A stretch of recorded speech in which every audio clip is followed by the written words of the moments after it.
Sometimes when you're talking about false doctrine and you are giving examples of even darker parts of these doctrines which are very false, sometimes it doesn't come off as if it's been authentic, or it sounds like you just have something against that particular organization. But in this particular video, it's a perfect example where the things that are visibly being shown literally interpret to something dark. And there's just like no two ways about it. It's like you can't say it was, you can see the clear intent. And I want to do that with this particular picture of Pope Francis. This is actually a show with daily Christian commentary videos. And welcome to the breaking news segment of this channel. If it's the first time over here, do subscribe to the channel, follow if you're on Facebook. But this is that one video that I would say, share. You know, I don't say that all the time. I do not say that all the time. You know, share it on your WhatsApp, let people see it. Like you can share the link, people will be able to see the titles on your thingy. Let it help someone who might be in this type of an organization but doesn't get, people just don't see the diabolic side of these particular things. So on this episode, that's what we are dealing with. Now, first of all, I want to highlight a scenario where you have something dark, but people might not suspect it to be so. Not long ago, we spoke about the Anglican Church. I want to bring back that series very soon because I have some other things that I want to show and expose. I'll do vlogs of it. I'll literally go to certain locations. But yeah, wait for that one. It's going to be a very interesting series indeed. In this particular scenario that we are talking about right now, the Catholic Church shows a hidden doctrine that is practiced publicly. But that doctrine that's practiced publicly, it's a very sick and diabolic doctrine. I'll give you a picture of this particular picture over here. You can see the Catholic priests right here crossing their hands. Now, this particular thing of them crossing their hands here, it has a meaning.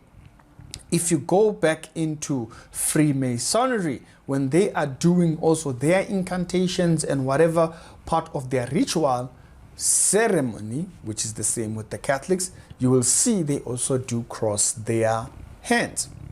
Now, that being one of this type of an example where you have similarities in the practice of doctrine, it's the same thing that you are seeing.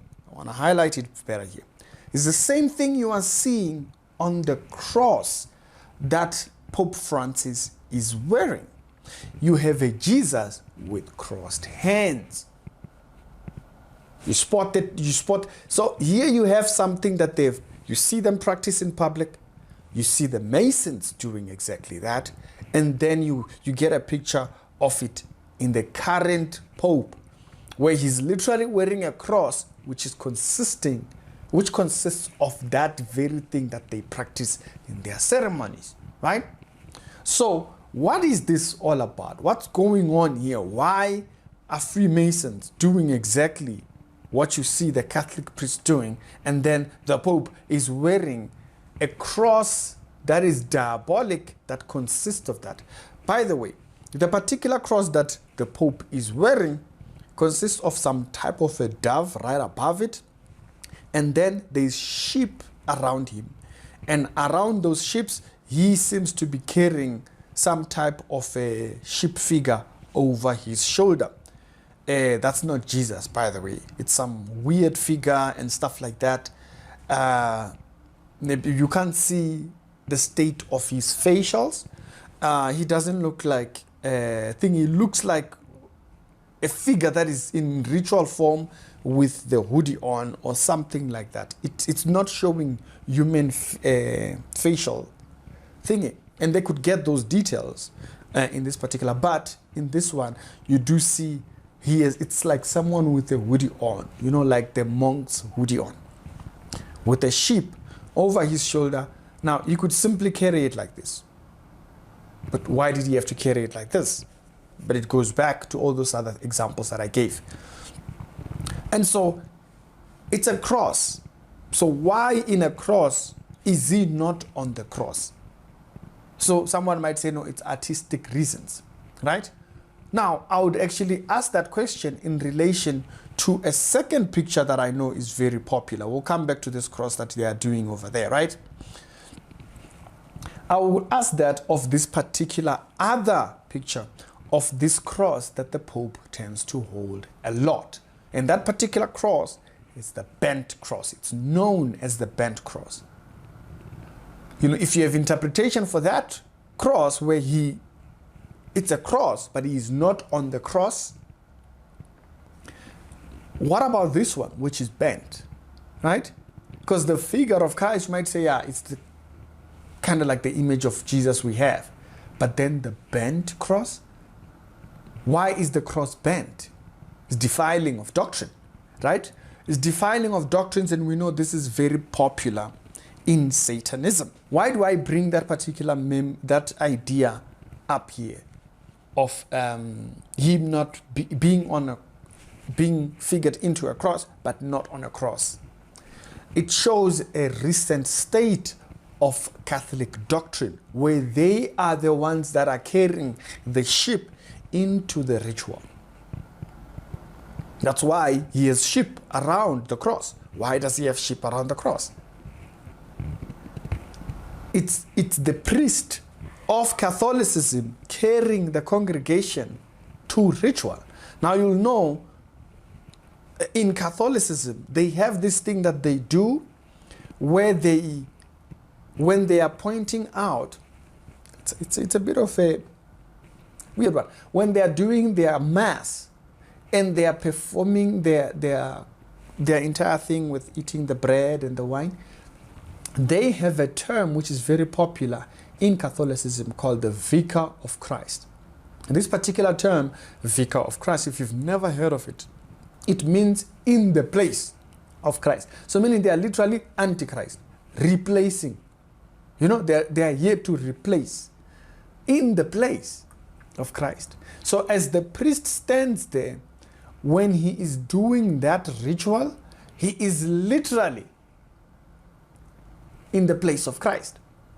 That's like the best example of their mass when they are doing that entire thing. That's literally how they interpret it. They interpret it as the priest is in the place of, they think of the blood, the wine that they're drinking as perfect representation of Christ's blood. Okay? And that's why they actually wear that particular title on their heads. They actually have heads, popes particularly, where it's written in the Vicar of Christ. Pope John actually used to have it publicly. He used to wear it all over the place. So remember that, because this shows you why that cross, he is in ritual form, crossing his hand like the Mason. It explains why he's in ritual form carrying a sheep, and he has sheep around him, because he is vicar. You see, he is not he's not on the cross, because he's a current priest. He's alive. He's still thinking. So it's a representation of themselves on the cross, that they are performing the very same thing. Now, this makes sense when you look back into their doctrine of core matrix, where they believe that Mary was called matrix with Jesus in salvation. She was also taking part in salvation. As the mother of Jesus, she had a part in salvation. So when they pray, they can pray prayers that say, Hail Mary, full of grace. It is Mary who's full of grace. The Bible says nothing about that. You know, when the angel comes to Mary, no, you found grace with God. But no, in this case, they flip it. It is Mary who's full of grace. And you'll remember there is actually a verse where it actually stated that Moses came with the law. I think it's in the Gospel of John, in the first few chapters, in the first 2 chapters. Moses came with the law, but Jesus came full of grace. Grace is what he brought. And so it becomes important for them to have themselves as figures inside the cross carrying a sheep in ritual format. Because just as Mary did her diabolism, according to their theology. And she took part in saving mankind. And they pray to Mary the same way they had that. Now it's represented for them. So you see the figure that's in the cross, it's not Christ. It's the priest as he stands in front of thingy as a vicar of Christ, which is how they refer to themselves. Catholicism is showing its diabolic and destructive doctrine right in front of you.